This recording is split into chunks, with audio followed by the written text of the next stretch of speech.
Good morning, everyone. It's now just over 11 AM, so let's start with today's webinar on the use of skin camouflage on limb injuries.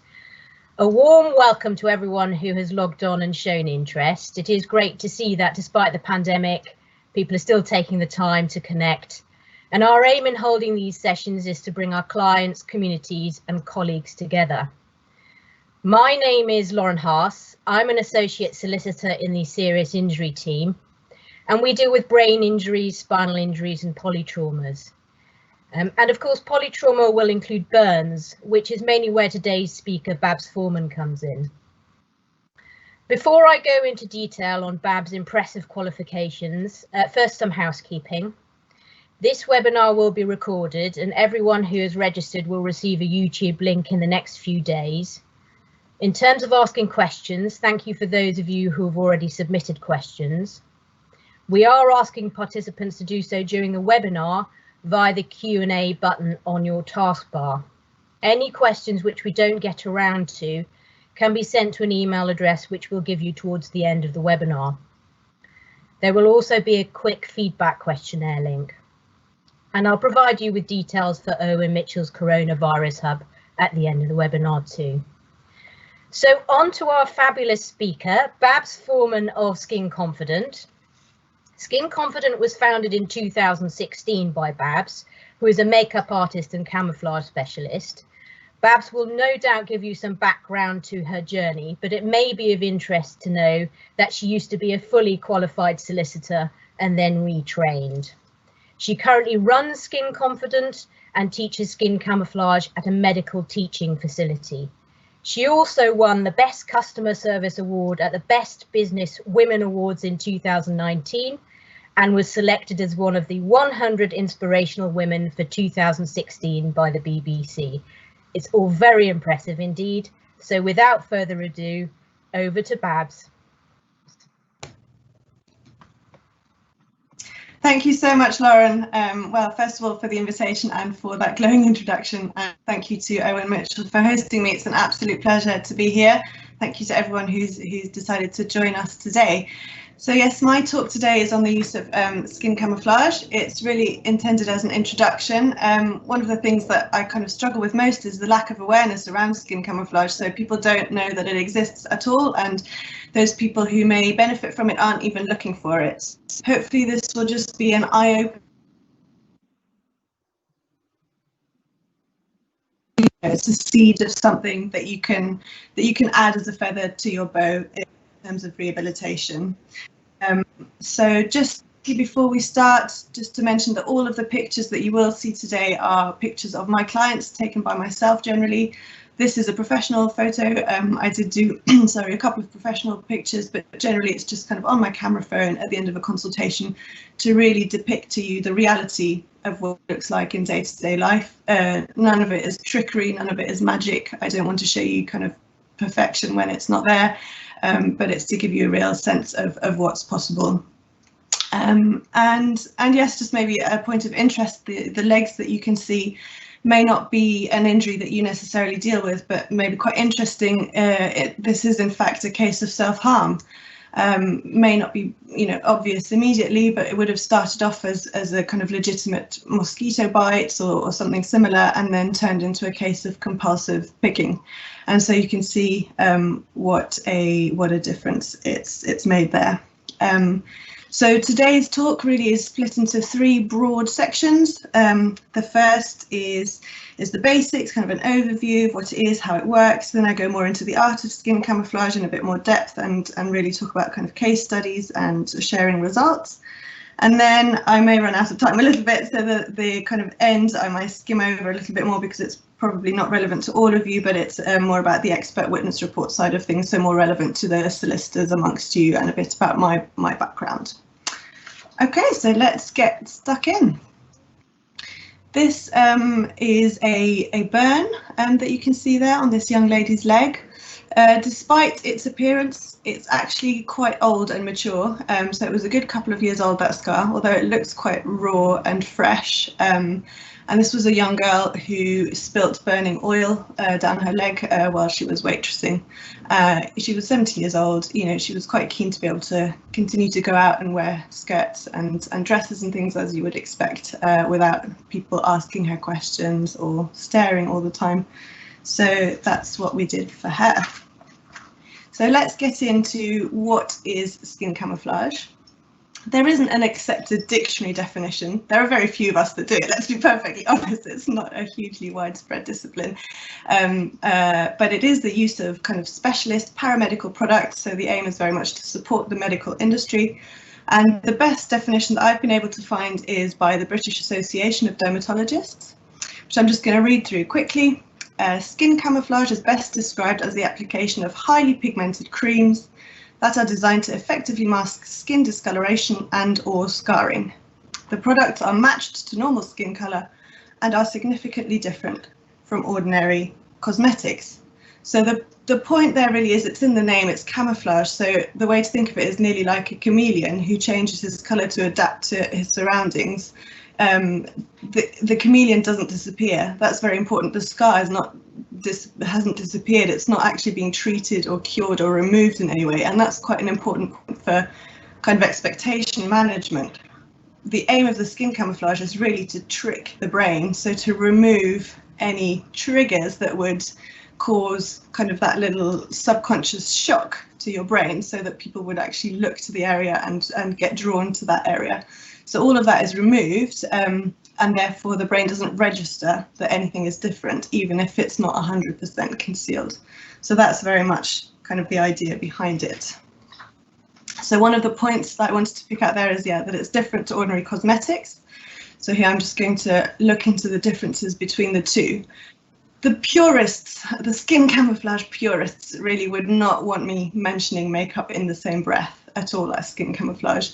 And there are very valid reasons for that, which I'm going to go into. But obviously for someone who doesn't have any idea of what it is, it's the easiest way of describing it. It's essentially very highly performing specialist makeup designed specifically for damaged skin. But it is applied in the same way as makeup, and it's kind of on a daily basis. So it's not a tattoo, it's not more permanent than that. The differences to normal cosmetics or makeup are, the pertinent ones for me are the first one there is association. So for a lot of people that may be a barrier. They don't want to feel like they're wearing makeup for whatever reason, whether it's men, whether they're slightly older, whether it's, you know, women who don't normally wear makeup, children. You know, there are a lot of reasons why it might not feel comfortable to feel like you're wearing makeup, and therefore wearing skin camouflage, which is paramedical and, you know, has very different purposes, is a whole different kind of ball game. The properties, of course, are different. So I've mentioned here in particular waterproof, sweat-proof and long-lasting. So the idea is very much that you wouldn't have to reapply during the day. You'd apply in the morning and you could go about your daily life. And the idea is very much to improve your quality of life, and, you know, you wouldn't have to worry about it coming off, rubbing off, anything like that. Pigmentation is nearly the most important out of all of those. So I mentioned there, on average, skin camouflage is about 10 times more pigmented than a high street cosmetic. What that means is the actual amount of particles of colour in the product is that much more concentrated. And what that then means in practice is that you only have to use very small amounts to get very good coverage, very strong coverage. And so that means that the product can be applied very lightly and look much more natural. It gives it a much more skin-like finish. A lot of people who've been trying to conceal their issues with makeup and who come to me, their main complaint tends to be, well, I have to pile it on, I'm really layering it on. It gets very thick, it gets very cakey, it doesn't look natural anymore, and then it smears off all over the place. So that's really what we're trying to avoid by using these products. And then the last one, of course, very important as well, hypoallergenic properties. So for those skin camouflage products that really are available on prescription and fall within that kind of traditional category, they have, of course, been tested to much higher standards than anything that you would find on the high street. And so then let's look at the benefit of rehabilitation. So that's the key thing, really. We're not talking here about vanity or beauty or trying to achieve some kind of level of, flawless perfection. The purpose really is to alleviate any distress that your clients may be feeling. And, I'm no psychologist. I'm certainly not going to go into the levels of distress and whether it's an actual mental illness or just, some frustration. For me personally, as soon as someone's quality of life is affected in whichever way, as soon as they feel that they can't live life the way that they would want to because of their scar or their appearance, well, then skin camouflage is absolutely justified. So it's really about trying to get a level of acceptance back and a level of kind of self-confidence back. And yes, there have been, clinical studies to show this this tangible kind of quality of life improvement in various different areas of life. And certainly I've come across people who refuse to leave the house, because they're too concerned about what people might think. So that's the very extreme end of the spectrum. And I guess, yeah, it's nice to know that it's not necessarily the most high tech, it's not the most sexy of treatments available. Surgeons can be maybe a little bit kind of look down their nose at it, but it's a very useful complement. Corrective surgery tends to be kind of the first recommendation that people would think of in terms of improving the appearance of a scar. But you do need to remember that it's not always possible, is the first thing. It certainly has its own risks associated with it as well. So, surgery it's an incision, or it's a laser burn, or it's not that magic wand that will make the scar disappear. There are real risks in terms of the scar actually getting bigger or stretching more, or the surgery not being effective. And even if it is very effective, there may be an initial period where the scar again is more raw, more red, more visible. So the two can go very much hand in hand. And of course, often by the time the client comes to see me, they may have suffered a lot of trauma or a lot of surgery already and are just not prepared to go down that road anymore. So yeah, that's how I like to think of it, as kind of as a useful complement. And then that last point there, just the fact there's no de minimis. Again, I see the whole range of issues, from objectively quite minor to objectively very severe. But that's kind of the key there, is that it may be objectively one thing or another, but it doesn't feel that way necessarily to the person affected. And so again, as long as it is upsetting, distressing in whichever way to them, there's no reason really why I can't help them, as a general rule. So let me just talk you then through kind of the basic components, just so that you do get an idea of what the application of skin camouflage involves. The main point I want to make here is that it is very simple. So although I've got 5 steps listed there, at the most basic, it's just 2. It's number 2, the skin camouflage, and number 4, the powder. The powder is the key ingredient to fix the skin camouflage and make it waterproof and long lasting. So at its most basic, it may just be 2 products and that's it. Then the others come in depending on the type of scar and the type of injury. In certain circumstances, you might need a primer. Primer can be very useful because, as I'm sure a lot of you know, scarred skin is not porous. So it's much kind of flatter and, well, not necessarily flatter, there may be texture, but in terms of the actual pores, they aren't really there. And so the product can slide off quite easily. And sometimes it helps just to have that primer.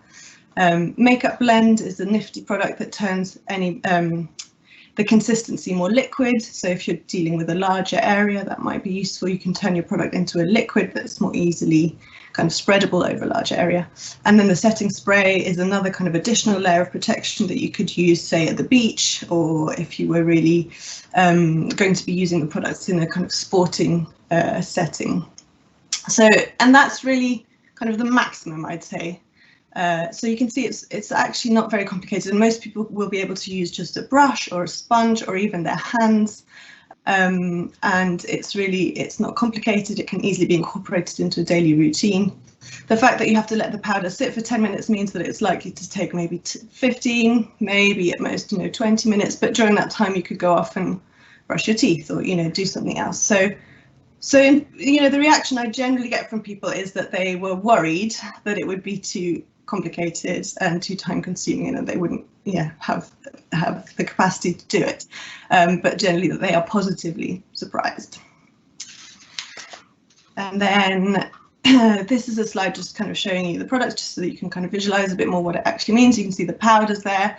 There's a few different types of the skin camouflage product, and I just wanted to highlight also that it covers the whole spectrum of skin color.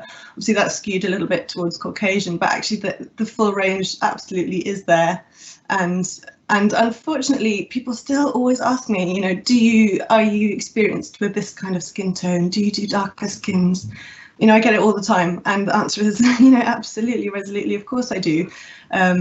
Unfortunately, a lot of makeup artists, I think, aren't quite there yet and aren't used to working on darker skins, but certainly the Skin Camouflage, you know, the one brand has got over 200 shades in its range, so it's very unlikely that you find something to suit a particular client. And that just takes me here to the brands themselves. It's just a little kind of overview slide.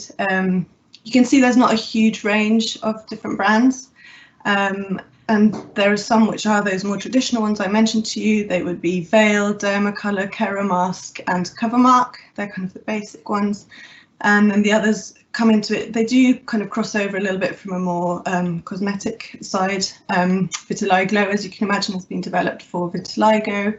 And, you know, so some of them have kind of specific characteristics, and it's only really been in the last 2 or 3 years that they have started to bring out slightly more innovative products, which has been great, and they can be used in certain circumstances. Yeah, and then there's one I want to mention in particular. It's called DERMAFLAGE, and it's quite different to anything else out on the market, and it really has its place. So you can see what I've pictured there is what's called their starter kit. And what you can see is at the bottom, it looks a bit like a syringe. It's filled with kind of a 2-part silicone. And then you've got the application nozzles. You have kind of the flat round thing is a silicone pad. And then on the right, you've got your little instruments. And essentially, the way to think about it is like a putty that you would use similarly to, you know, if you were painting a wall and there was a hole in the wall, you would squeeze in, you'd use your syringe to squeeze in a bit of your silicone or whatever it is you use, and flatten it, and then you can go over it. And it's exactly the same idea here. So you can see that's one of their advertising pictures, but the lady has kind of pock marks. It's probably acne scarring, and it's just been kind of filled in with the silicone. And so atrophic scarring, i.e. those indented scars that kind of go deep into the skin, they've traditionally been really, really difficult, even for the medical profession to deal with. So someone with keloid scarring, which is very raised, is actually in a much better position in terms of having some kind of revision or laser or different kinds of treatments, which there are a lot which are quite effective. Whereas for this type of scarring, it's very, very limited. And skin camouflage traditionally has also struggled to deal with it, because if you think about putting just kind of a product, a concealer into that, or a powder, it just kind of gathers in the hole and actually draws attention to the area more than anything else. So this product has been absolutely brilliant. And so if we just go to the next slide, this is a real life client of mine, and you can just see there how what I've done is I've just filled it into that ridge, that kind of the border around the edge of his scar. And so again, this one maybe doesn't look objectively like it's a big deal.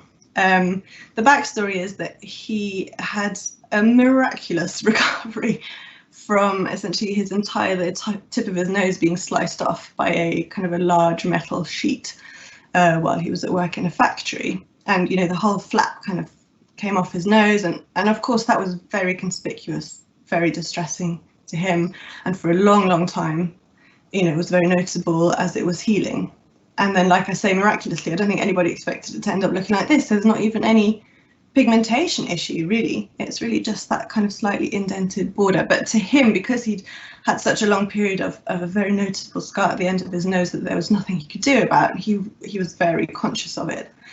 And so we were both delighted that we could use this product to fill that in and essentially smooth it out. So I just wanted to share that with you. Then the next question is, where are these products available? The first option is on NHS prescription. Note that, as I've mentioned before, not all of them are. And annoyingly, it's not even by brand, it's just specific products even within a brand's full range. So it is something that always would need to be checked to see whether it is on this list of borderline substances. And those of you who are in the healthcare system probably know that that borderline substances list is very much at the GP's discretion. So there is no guarantee whatsoever that anyone would be entitled to have it, even if it's on the list. And given kind of budget constraints, etc., I think people are struggling with it. But it's worth knowing that it is possible. Other more obvious routes are then just kind of online through myself is possible if there aren't any conflict issues. And then the last point I wanted to mention is the Changing Faces charity, which is a charity that has set up a national network of skin camouflage practitioners who offer a similar service to myself for free. So that's also something worth kind of looking into if appropriate. Okay, and then we're just going to move on to a very brief history. I've included this mainly because I love this slide. It's the beauty micrometer, which analyzes facial flaws for makeup. I don't think it would be described in that way anymore today, but it basically analyzes the facial symmetry of a person. And I'm sure you've heard about the golden rule: the more symmetrical a face, the more beautiful it's perceived to be. And so this was something that was used in the early 20th century to then use corrective makeup to even out the asymmetries in someone's face for the big screen. And then, so if we go to the next slide, the person who was just pictured on that photo was Max Factor, again a name you may recognise. It's not an invented name, it's just slightly anglicised. I'm not even going to try to pronounce his real name. And he is really a legend in the makeup world. He's the first person to really be very systematic and scientific about makeup, as you saw just then. He invented what's called grease paint and pancake, which were used for movies. And most importantly, he's the first person we know to really have developed skin camouflage. He was over in the US and he worked with kind of veterans of the First World War and the surgeons over there to develop the camouflage. Interestingly, he developed both the camouflage as you would maybe think of it, so the green and brown paint that soldiers would use to camouflage themselves, as well as then the skin camouflage that we're talking about today. And interestingly, there's quite a lot of overlap. You know, both of them had to be very hard wearing, long lasting, you know, have a lot of the similar properties. So that's basically what triggered the entire discipline. And then in the UK, we're very lucky that we have anything like skin camouflage at all. A lot of places don't know about it at all. It's not very common. In 1975, in fact, the British Red Cross was commissioned to provide skin camouflage training in hospitals throughout the country. And that's still very much what people who do know skin camouflage know about the Red Cross. So the number of clients that get referred to me asking for a Red Cross service or because they've been told about the Red Cross services is amazing, when in fact that service stopped in 2012 when Changing Faces took over. But yeah, so it was quite widespread for a while, and then in 1985 the British Association of Skin Camouflage was founded, which is the main training body. As far as I can tell, it's the main training body kind of globally. It's where I trained as well. It's not a regulatory body as such, but it kind of provides, you know, best practices and things like that. Okay. And then this is just kind of setting out in a bit more detail what we've touched upon. So what can it be used for? A huge range of different things. I've bolded there what's most likely to be relevant to you: the burns, pigmentation, scars of whatever type. But you can see that's a non-exhaustive list. It's very long. The basic rule is just any difference in kind of pigmentation, i.e. colour. So whether that's lighter, darker, red, brown, you know, it really doesn't matter. And the next slide is contraindications. So again, that looks like a huge list. Basically, it's common sense. You know, anything that's kind of broken skin, undiagnosed, you know, more likely to be a rash or likely to be contagious. Obviously, I can't go near. So yeah, it's very much common sense. There's nothing kind of magic about that. So in most situations, skin camouflage would be fine. And then the last point there is quite an important one, is that as a broad rule of thumb, scars are deemed to be mature after about 2 years' time. So what does that mean in terms of instructing a skin camouflage practitioner? It certainly doesn't mean that you have to wait until the scar is 2 years old. it just means that in terms of, say, the expert witness reports, at that point you can say, well, it's likely to look permanently like it looks now. It's unlikely to change very much. But of course, in those initial 2 years, it's likely to be more noticeable, more, yeah, it's fresher, it'll be more visible. So skin camouflage might be more useful even during that first period of time. And then you could always include something to say, well, it can be obviously reviewed and updated as and when necessary. And yeah, just to give you an idea, the shortest period of time I think that I had was about 6 weeks between surgery and seeing the client. And of course, it had all healed beautifully, so there wasn't an issue there. And then that takes me on to scar management as well. So I know there's a few of you, again, in the healthcare sector on the webinar today. And what I've found, unfortunately, is that there doesn't really seem to be a clear person or a clear role of someone who is responsible for the scar management aspect of things. So the surgeon might do a brilliant job and then discharge the patient, and there's nobody really talking to them about how to look after their scar or how to make sure that it heals as best it can. And there are some very simple things that can be done. For example, silicone gels. I've mentioned there the two brands that I like working with. It's just very simple, like you'd apply it like a moisturizer twice a day for a few months, and it has been shown to really improve kind of the redness, the itching, the pulling, and then even in some cases the whole tethering and adhesions of the skin to the underlying fascia that then lead to issues with mobility later on. So it's worth just, if you're in that position, to be able to recommend it. Often I can recommend it, and again it goes towards the costings as well. And then the last point is scar massage. So scar massage as well can be hugely beneficial. And again, that actually can be more beneficial in older scars, so when there has been all of that kind of hardening of the tissue. And again, it's something that I can also include in my reports that can be taken into account in terms of compensation, so it's quite interesting. Okay, then just very briefly, limbs versus face. Obviously today's webinar is entitled kind of skin camouflage for the limbs, but I know a lot of you will probably deal with the face or the whole body in the same way that I do. I guess the main point to note is that there is no distinction. I use the same products, I might use them in a slightly different way, but essentially it's the same thing. What's nice about the face is that if it is like it is here, a lady who's used to wearing a full face of makeup, it can be very easily combined. So you could turn it into kind of a nice full face of makeup very easily. So that's just the point I wanted to make there. Okay, and so here I just want to show you a video. It's a very short video, it's about 2 minutes long. It's called, as you can see, How Do You Judge a Book? So I don't want to say too much about it. It's really trying to illustrate that point of maybe how someone might feel about their appearance, about their scars, about whatever it is.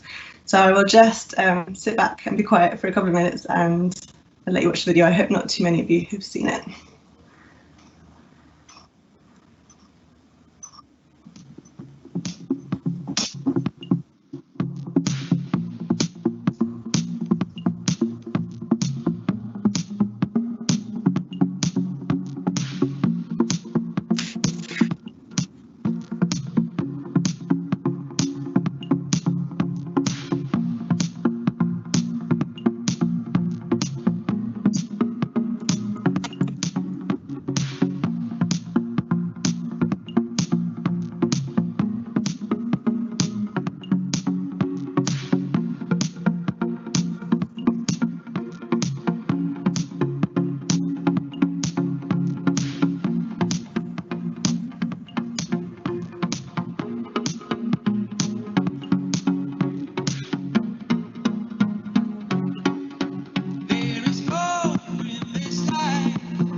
Okay, so that the little video that you just saw is actually obviously an advert, and it's a highly effective one. It went viral and went crazy for a brand called DERMAFLAGE. Unfortunately, it's a brand that I don't particularly like working with. It's the one that everyone comes to me knowing about because they've seen the video.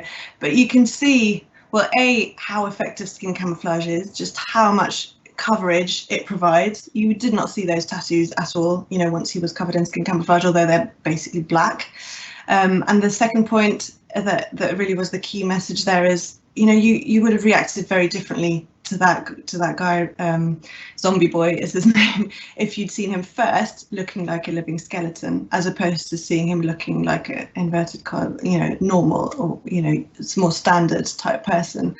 And obviously I'm not in any way suggesting that it's the same as having scars, but I do hear from clients that that's often how they feel. They feel like it's the first thing, the only thing that anybody notices about them.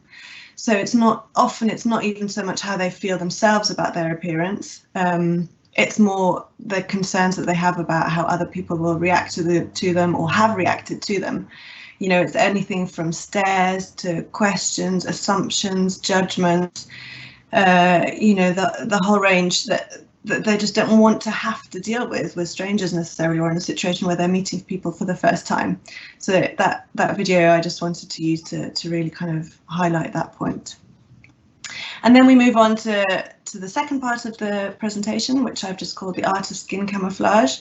And it actually flows on quite nicely from that video. So this that you can see here is it was quite a significant degloving injury. Again, it was someone who was at work. It was on a building site. He was actually a little bit older. He's in his 60s. You know, to look at him, you wouldn't think. Maybe you just assume that he wouldn't be bothered by this. It's on his leg, you know, whatever. He's a builder, blah blah. All of these stereotypes that you might have, the unconscious bias, as it were. But he was really upset by it because his grandkids were really upset by it and were kind of scared, you know, of his leg. And so I guess that's just, it's that point. Just never make any assumptions either way, and it's always worth raising that question, I guess. And then we go on to, so what can actually be achieved, and I just want to be really honest with you kind of both ways. So I'm showing you some work I think has gone really well, and then also the limitations. So this first one is, you can see, is this keloid scar. I was a bit worried about this one. It was really quite raised. You can see there's differences in pigmentation. It's also on his arm, in his hair. So I was worried that it wouldn't go very well, but you can see it's practically disappeared. So I was really pleased with that. And that's really just using the traditional skin camouflage products. And then on the right, you'll probably recognize is a very classic crosshatch kind of textured skin graft site. And again, it's just by removing that difference in pigmentation and removing the hard borders, it's that effect that I talked about earlier. There's nothing to draw attention to this guy's leg, or his foot even, if you didn't know it was there. So that was that. And then this next slide is actually one of Lauren's clients. He's kindly given me permission to use even a picture of his head, which doesn't always happen. And he, as a member of the armed forces, was involved in a very serious kind of explosion and has suffered, you know, widespread burns, as you can see. And I just wanted to make the point there that it's not always just about concealing a scar as such either. So you can see on the first picture, what we've done is just create a bit of stubble. And that may not seem like a lot. And of course, the ear is still noticeably kind of, missing. He is waiting for an ear prosthetic. So maybe at the point when he does have the ear prosthetic and then he uses a bit of stubble, I think actually the difference would actually be quite significant between that first picture and the second picture. And, you know, for him, he generally always wears a cap when he's out and about and he doesn't mind too much. But he said he does often get invited to, you know, black tie events, for example, and he'd like to not have to wear a cap to those. And it's just again, it's the little things that make someone feel a little bit more like their old self as well. And then, of course, on the right, that's his tattoo, or what remains of it. And you can see it's very noticeable. It's only part of the tattoo, and part of it has been, you know, melted away. And of course, that is very noticeable, and it kind of grabs your attention because it's so dark and because it's visibly only half of a tattoo. And I can imagine you'd get a lot of questions about that. And so there, just by kind of concealing the tattoo, made it all a bit more uniform. And then here we get onto the kind of the limitations, just like I said, to be very honest with you, this is keloid scarring, which is very raised, and there you can see it's just what's creating the kind of darker ridge or the darker edge is the shadow. So it's the fact that it's raised skin rather than a difference in pigmentation. So we've completely kind of evened out the pigmentation, but it's not going to be perfect because it's just not flat enough. And the story behind this one is always an interesting one, I think, to share as well. You may be able to guess or not, but this is actually another case of self-harm, not in the sense that she inflicted those wounds upon herself. What she had done was the kind of much more classic, you know, lots of little, by now very faded, thin little crisscross lines all over her arms that are kind of immediately identifiable as self-harm scars, and she felt so stigmatized by this. She felt like it was in her past, she'd moved on, and she didn't want the stigma, so she went to have scar revision surgery, and what they did was they just chopped out that entire section, well, and in several places, the entire sections of skin, and then just kind of re-stapled it all back together. So she was left with these angry red welts, but she was absolutely delighted because people wouldn't assume that it was self-harm. So you can see how much it can really affect people. And then the next one as well is this is a lady who was in an accident. She was crushed by a JCB digger, so her skull was fractured in many places. And there it was really about her identity. So previously she'd been very concerned or she enjoyed wearing makeup, let's say, and her signature, look was her red lip, and she wouldn't normally leave the house without it. And then since the accident, she just hadn't left the house at all because she didn't feel like herself anymore. And so again, it was that combination of makeup and kind of correcting the shape of her lip that made her feel a little bit more confident again. But I did want to show that, again, that atrophic scarring there, not much you can do to really fully disguise that. Then we move on to some bands where it's a similar thing. And then the last one's quite interesting because it's in the hair. And I was worried that wouldn't be very effective because you can imagine it putting kind of a sticky product into the hair and then powder on top might just look like a right old mess. But here I was able to use something from my makeup artist bag of tricks, and it's these little micro fibers, they're called, which would more usually be used on a balding gentleman's kind of bald patch so that the glare isn't too obvious under kind of camera lights and things like that. So we were able to use that here. Yeah. And then, yeah, so really what's important is that it looks convincing. And annoyingly, there's this whole quest for kind of flawless perfection at the moment, but that's not really what skin camouflage is about. It's about making something look real. And so sometimes it's actually more important to create imperfection and to put back in the freckles, the beauty spots, the redness in particular. For men, they often have redness and stubble. And so I'm just going to show you some examples of that on the next slide. Yeah, so there we go. We have some stubble, which can very easily be dabbed on just with a sponge. That's a fake vein running down an arm. Then we move on to freckles. That illustrates it the best, really. If you were to just have that patch of kind of uniform skin, it would just look ridiculous on someone who's freckled and has mottled skin. Okay. And then this is kind of the slide that is dearest to my heart. It needs to be a client-led solution and a client-led process. So I always feel like if I do something that makes someone look amazing, I spend 90 minutes and then send them off their merry way, there's absolutely no point in that. It needs to be something that they can recreate, that they're happy to recreate. So I spend a lot of time kind of making sure they're happy with what we're doing and teaching them how to use it themselves. And so obviously a few different factors come into that: lifestyle, interest, impairments. I've just named it there. So, how often do they want to use it? What would they use it for? Do they have an interest in makeup? Do they want to do the fake veins? Would they, want to spend time doing all the little details, or is it just kind of a quick fix that's good enough? And that's a very personal decision. And then the impairments, of course, are very important. So, sometimes someone might have something on their right arm and they're right-handed, which makes it very tricky. So then we might have to adapt the recommendations to make sure that it is something that they can recreate. And then the next slide is a question that I received in advance. Actually, I'm very grateful for it because it is very pertinent. It was a question about skin camouflage in minors and, what happens with children. And it's a bit of a tricky one, I have to say. There are no clear guidelines. There's no minimum age that's set. So I think it's up to each practitioner to kind of decide by themselves. And for me, it's very much, it needs to be a dialogue with the family primarily, and needs to be decided on a case-by-case basis. So the last thing that I would ever want is that anybody, in particular a child, should feel like they have to wear skin camouflage, or they should, or it would be better for them to. You know, what I would love is for everyone to just embrace their appearance, whatever that is, and their scars, and, you know, but obviously that's not the case. And so I think for me, yeah, the first step is always that discussion with the instructing party, with the family. Has the child raised the issue themselves? Are there any issues around bullying, or you know, yeah, any reason that it's been triggered? And then it may be appropriate. If, on the other hand, it's being suggested by the family, then I think sometimes a more sensitive way of dealing with it is doing it as a desktop report, if possible. You know, getting the costings together for a later date, and so you can take it into account in that way, but not have to involve the child at that point in time.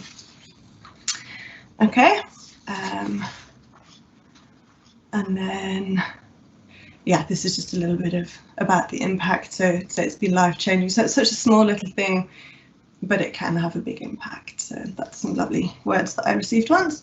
And then the next bit is just about, well, obviously the current situation, what is possible at the moment, what's not. We're all very familiar with this picture of kind of PPE, but how does it apply in my industry? So I haven't been able to see clients face to face since March, obviously. Just last week, on the 9th of July, the government issued new guidance, and it has been kind of hailed as the reopening of the beauty and wellness sector, but in truth it's only a kind of partial and fragmented. So the key exclusion is anything on the face, including makeup on the face, including, you know, skin camouflage falls within that broader category. So in theory I can now see people to work on their limbs, etc., not on their face. So I am going to be reopening my clinic shortly for those types of treatments, and of course I will be implementing the full range of health and safety measures, things that everybody kind of knows from other places by now: the visor, masks, hand washing, sterilising, trying to keep the room ventilated, distance, etc., etc. So all of the things that you would expect. That distinction, face, not face, is quite difficult in my situation. So I've already had to get back to a couple of people on my waiting list to say, well, actually yours is on your neck or it's on your chest. In terms of my risk assessment, I can't really make a distinction. So yeah, that's the current situation. I'm hoping that it will change again soon, and I will obviously keep you in the loop. So the main difference is that yes, the treatments of the face are deemed close contact and therefore high risk. And to be perfectly fair, I don't fundamentally disagree with that assessment. I do spend 90 minutes working not only face to face, but very much facing that person and in close kind of personal contact. And I can't really wear gloves due to having to work with the products and warming them up with my hands. So I think it probably is high risk, and I'm happy to wait until it's deemed safe. But that's kind of a good opportunity for me to just talk a little bit about my standard consultation as it would normally be. So it would be 90 minutes long. That seems like quite a long time, but it's just to be able to, try lots of different things and make sure that the client is comfortable with the recommendations, and that includes, the exact colour matching and the teaching that I mentioned earlier. And so currently the video consultations can go ahead, but only for kind of the costing side of things and the compensation side of things for expert witness reports. Unfortunately, without the client having all of the products in front of them, I can't really teach them how to use anything remotely. Yeah, and so that brings me to the conclusion, and I know I'm taking a long time, so I'm going to skim over, like I said, this next bit, which is maybe only relevant to some of you. So that's more detail about the medico legal report. So if we can just flick to the next one. So yeah, most commonly it kind of comes up in road traffic accidents at work, but also medical negligence. I'm seeing a lot more of botched beauty treatments, that kind of thing, trips, falls, etc. It's the kind of things that you would expect. And then the aspect, so all of what I've spoken about obviously comes into the expert witness report. Generally, it would be on the basis of a consultation. In addition, then there's the compensation aspect, which I know is very important to solicitors as well, of course.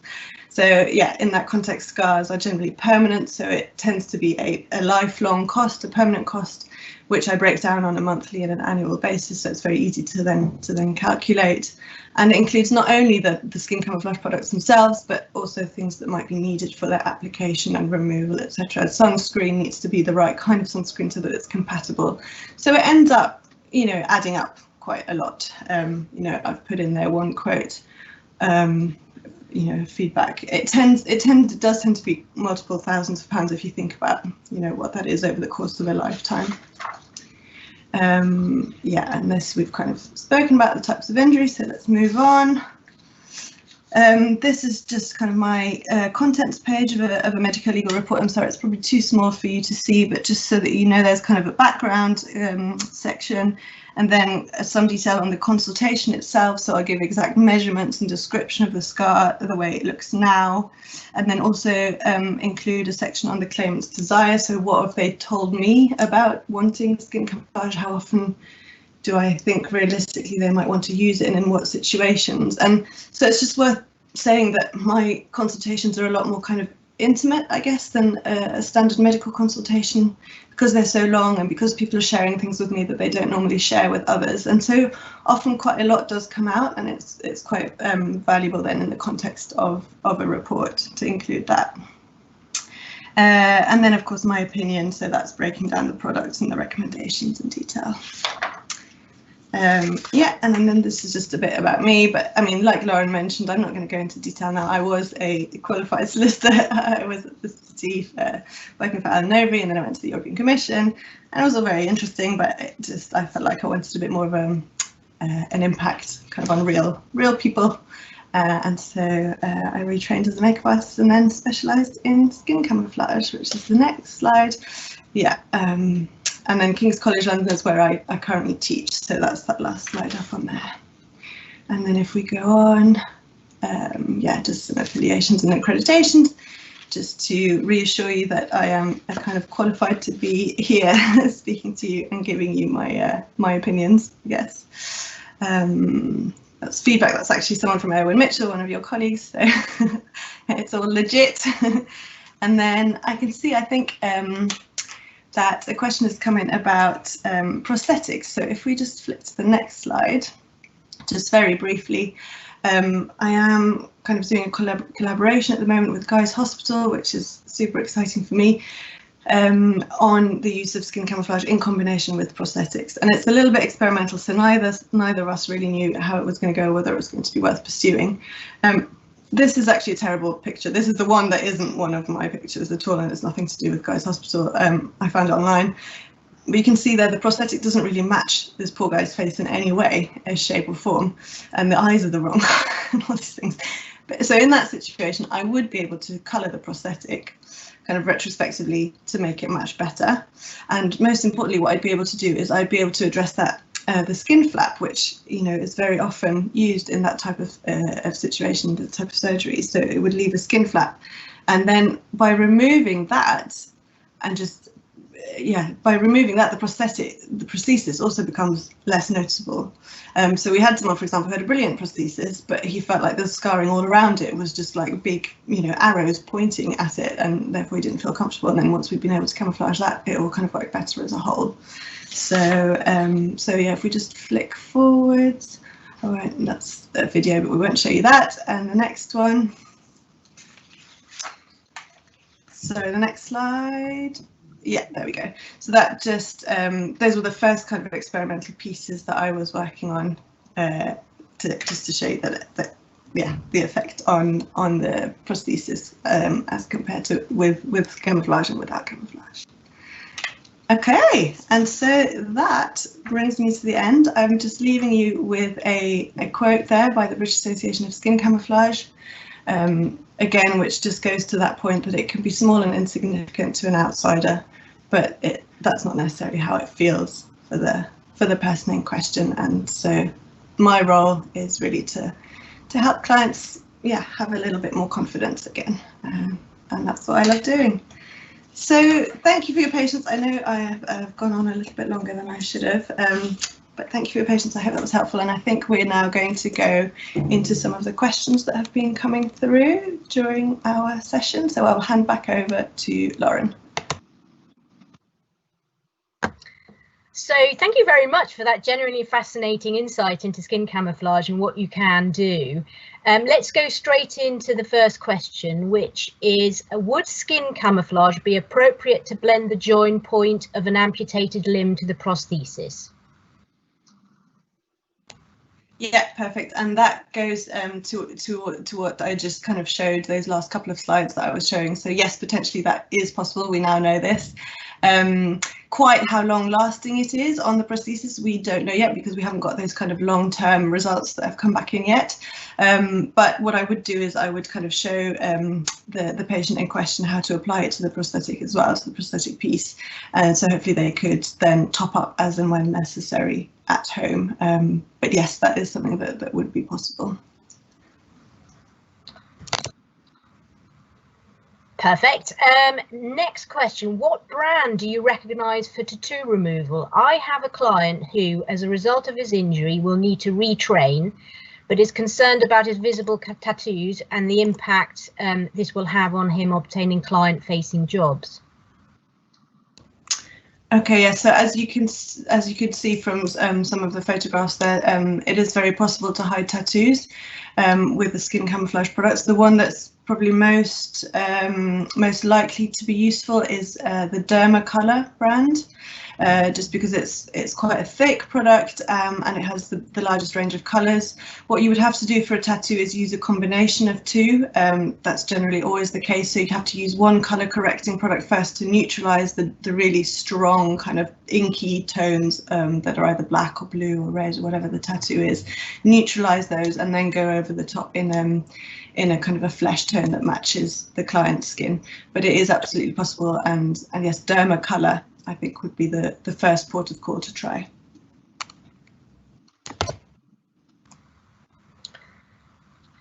So I think the next question is quite specific as to whether you know any camouflage specialists in the Northwest who would cover children aged 14.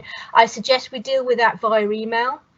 So if the person who asked that, I think we'll take their name down and we can deal with that after the webinar.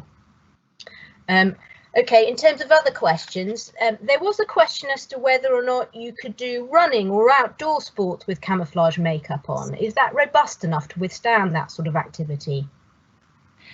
Yes, in principle it is. The one caveat to that is kind of around the edges of clothing where there is likely to be a lot of friction. So if, for example, someone was wearing, you know, a tight running t-shirt, you know, those kind of lycra type, whatever they are, and the camouflage was right there, and you know they were sweating and it was rubbing while they were running, I would say I wouldn't rely on that. I certainly wouldn't want to guarantee the results for that kind of thing. But if it was anywhere, you know, on the arm or the leg or whatever that isn't particularly rubbing against anything, then that should be absolutely fine. So they are waterproof, they are sweat proof. It's just the rubbing aspect that sometimes causes problems. So you'd have to kind of pat dry after any activity or after any water. Perfect, thank you very much. Last question for today's webinar then. So, what about being on holiday? So if you are tanning your skin and you're going into the sun, is there any way of dealing with the inevitable darkening of the skin whilst you're on holiday? That again is a very good question, and that is unfortunately one of the limitations. So obviously the skin camouflage is not going to change colour with you and your skin. What I would say, any skin that is damaged should be very well protected from the sun anyway. So I would always recommend a factor 50 or above, if not keeping it out of the sun fully. So there's that. But I know that there are people who would still tan, you know, noticeably, even wearing factor 50.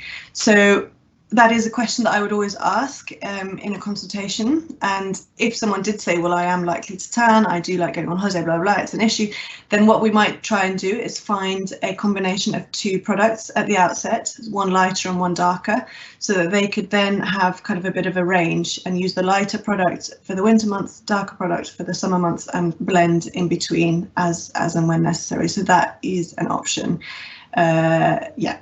that's probably how I deal with it. It may not be perfect, but one could try and do it. Otherwise, the alternative is that they'd have to come in again, you know, if they did get much darker, for a rematch, and then have those two solutions. Okay, perfect. I think we'll leave it there. It remains for me to ask anyone who has any questions which haven't been put on the Q&A section so far to simply send an email to events@irwinmitchell.com, and we can certainly forward those to Babs, and she will be able to deal with any future questions. I also just wanted to provide you with the details for Irwin Mitchell's Coronavirus Hub, which really is very informative and provides loads of information, both legal and financial, relating to the pandemic. So I think that ends the webinar. Thank you so much to Babs for a genuinely interesting and fascinating insight. Should you have any other questions, we're also available via the contact details you've just seen. And it remains for me to wish you a very nice afternoon. Thank you so much for attending this webinar.